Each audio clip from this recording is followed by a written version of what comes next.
1인당 600달러의 현금 지원과 주당 300달러씩의 연방 특별 실업 보조금이 포함된 추가 경기 부양 패키지 법안이 어제 연방의회에서 마침내 타결됐습니다. 오늘 제약사 모더나의 코로나19 백신도 첫 접종이 개시됐습니다. 이 가운데 일각에서는 접종 우선권을 차지하기 위한 이익단체들의 로비전도 펼치고 있는 것으로 나타났습니다. 미국 주가 미권 시민권자여도 코로나19 변종이 확산하는 영국발 항공편 승객의 입국을 추가로 제한한다고 밝혔습니다. 코로나19 피해를 겪은 뉴욕시 식당 등 요식업소의 판매세 납부 기한이 유예됐습니다. 이번 조치로 많은 소상공인들에게 적지 않은 도움이 될 전망입니다. 도널드 트럼프 대통령 측이 또다시 연방대법원에 소송을 제기했습니다. 이번엔 펜실베니아주 우편 투표에 문제를 제기했습니다. 지난 주말 뉴욕시 퀸즈에서 방화로 보이는 화재가 발생했습니다. 이 과정에서 3명이 숨지고 4명이 부상당했습니다.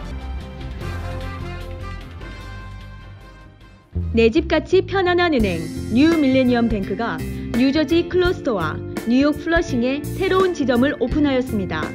클러스터 570 피어먼트 로드와 플러싱 141 노던 블러바드에 위치한 새 지점에서 모든 금융 업무와 혼무 기지 상담도 함께 해드립니다. Member of FDIC and Equal Housing Lender.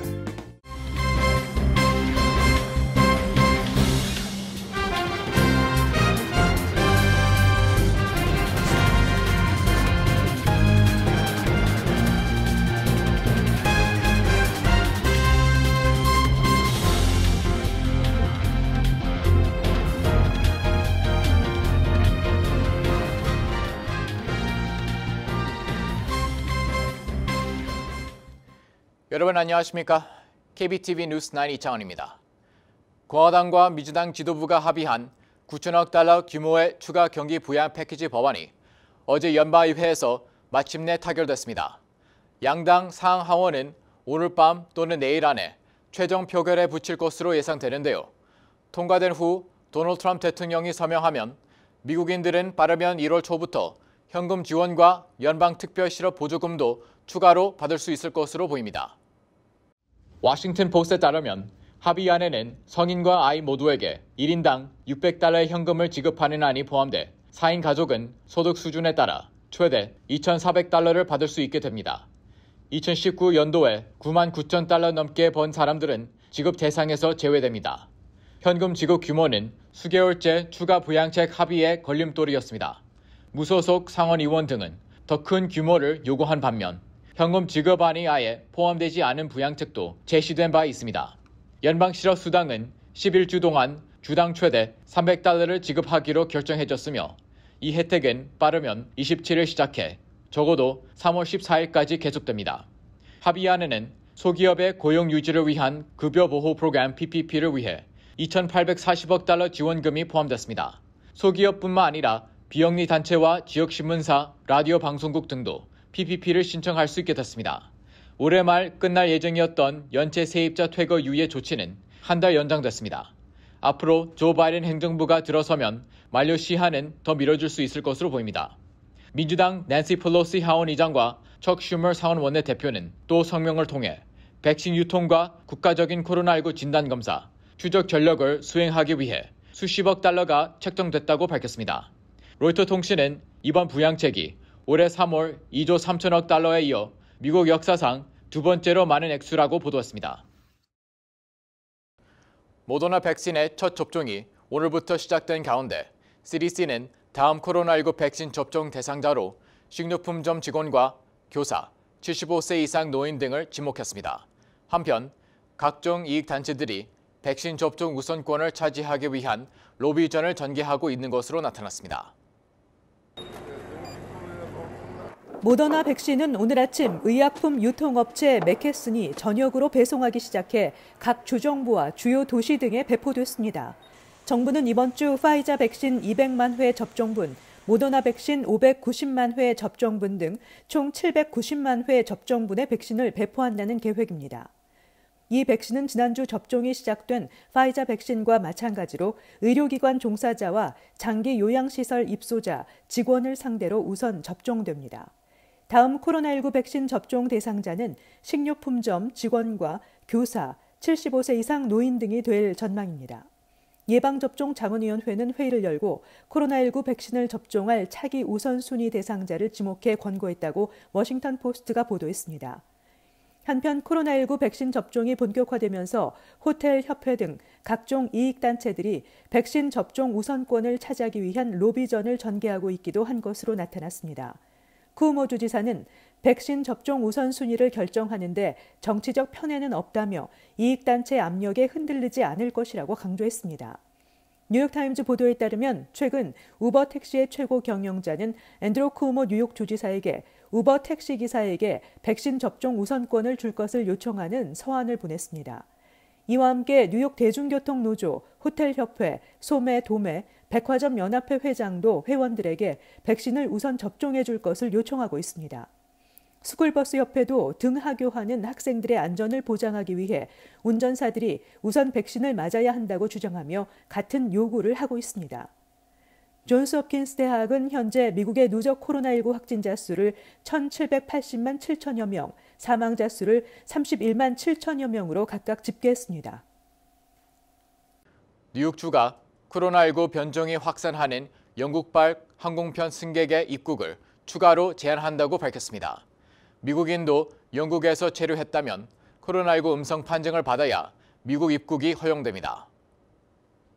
AP통신 등 언론은 오늘 영국 브리티시 항공이 사전에 코로나19 음성 판정을 받은 승객만 뉴욕행 항공편을 이용할 수 있도록 하는 것을 뉴욕주와 합의했다고 보도했습니다.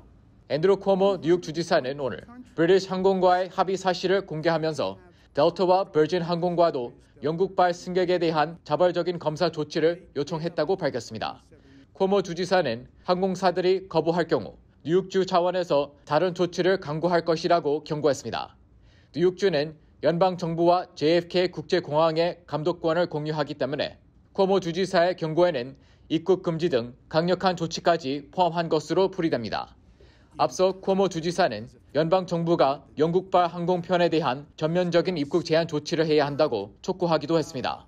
쿠오모 주지사는 매일 영국으로부터 6대의 비행기가 뉴욕에 도착한다며 코로나19 변종에 감염된 승객이 1명만 포함돼 있어도 최악의 사태가 벌어질 수 있다고 경고했습니다. 미국은 지난 3월 영국 등 26개 유럽 국가에 대해 미국인 시민권자가 아닌 승객의 입국을 금지했는데 이번 뉴욕주의 조치는 미국인이라도 영국에서 체류했다면 코로나19 음성 판정을 받아야 미국 입국을 허용하겠다는 뜻입니다. 코로나19 사태로 실내 영업이 중단됐던 뉴욕시 식당 등 요식업소의 판매세 납부가 3개월 유예됩니다. 또 저소득층과 장애인 등 주택 소유주에 대한 재산세 납부도 2021년까지 면제됩니다. 자세한 소식 김은지 기자가 전해드립니다. 지난 토요일 앤드류 쿠오모 뉴욕 주지사는 이 같은 내용을 골자로 한 행정명령에 서명했습니다.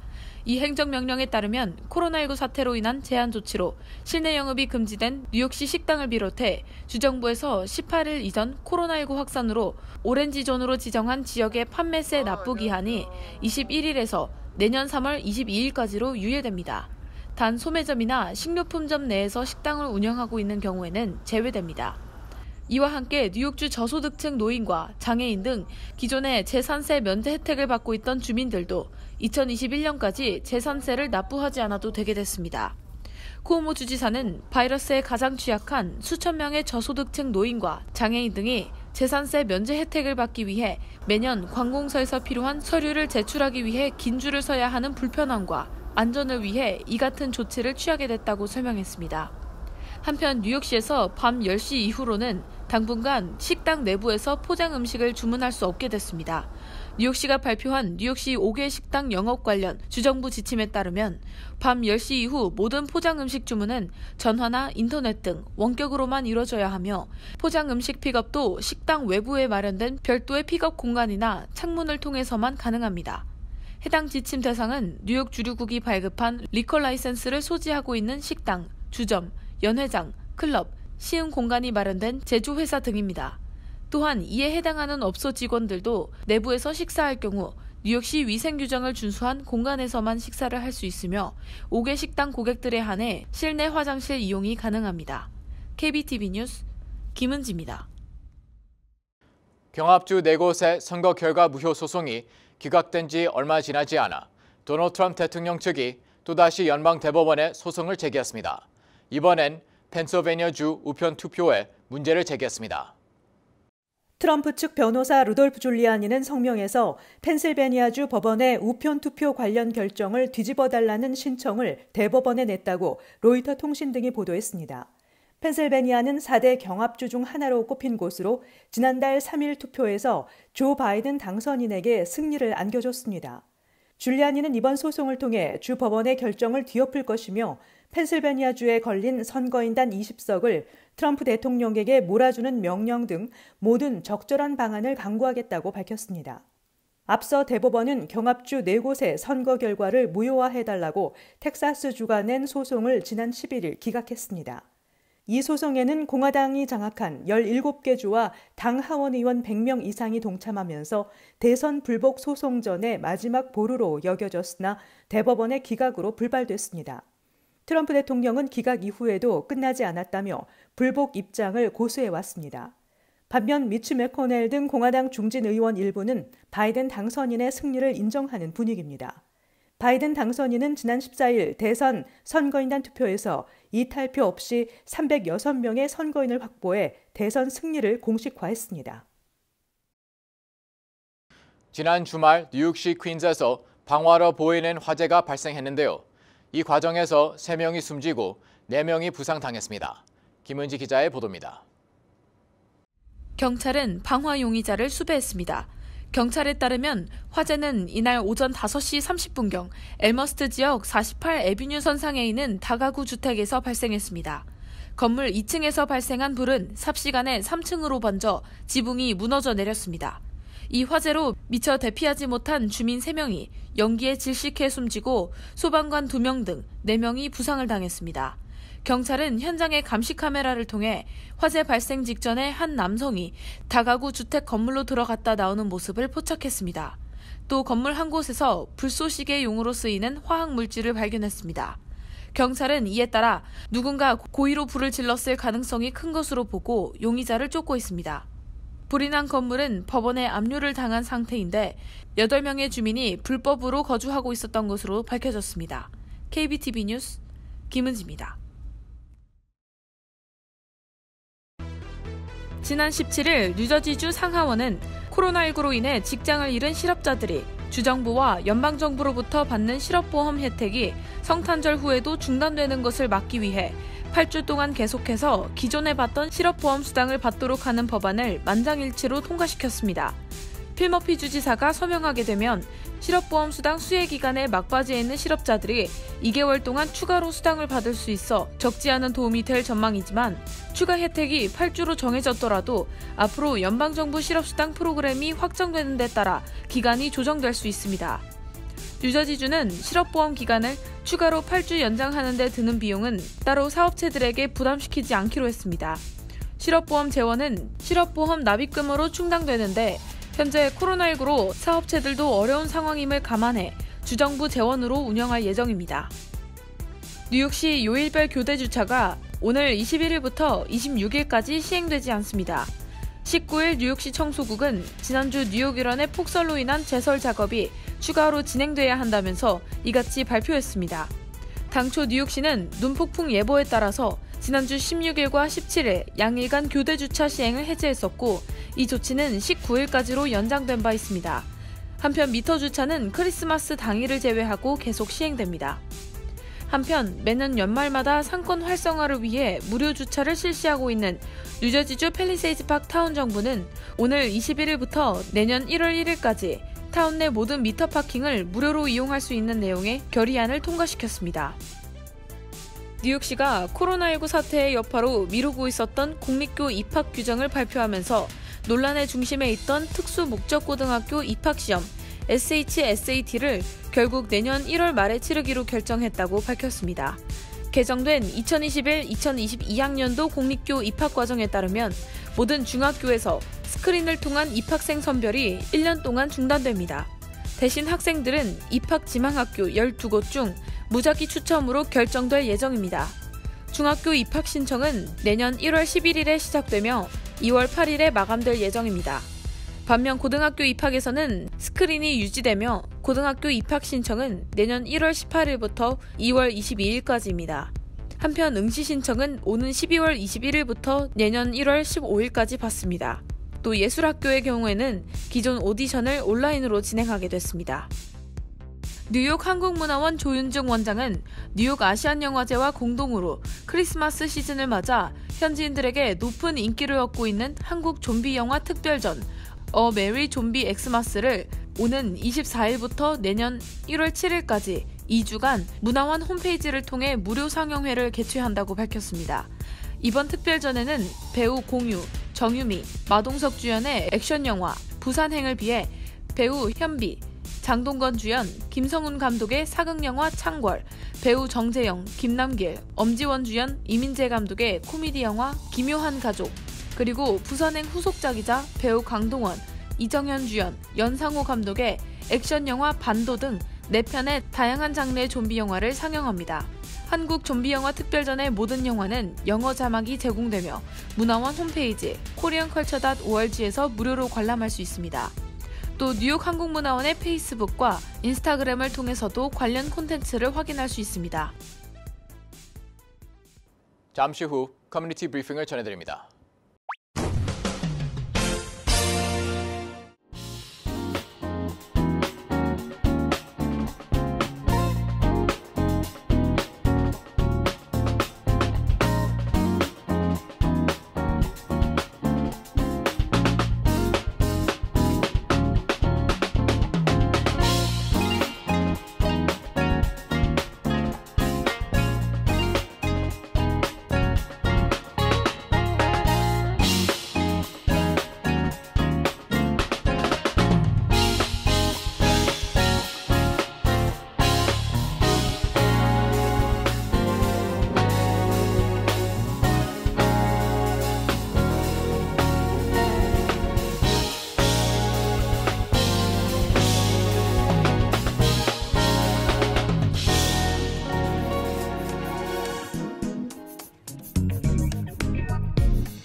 이어서 환율과 증시 전해드립니다.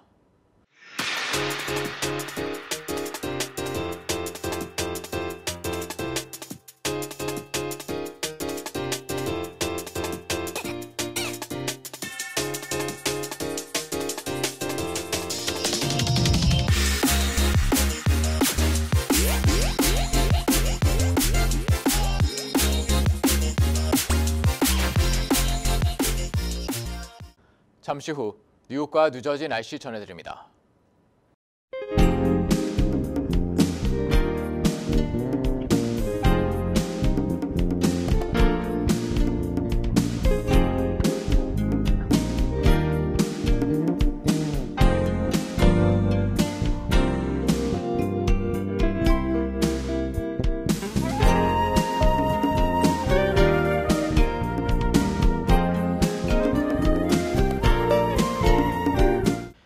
마침내 의회가 추가 부양안에 합의했습니다.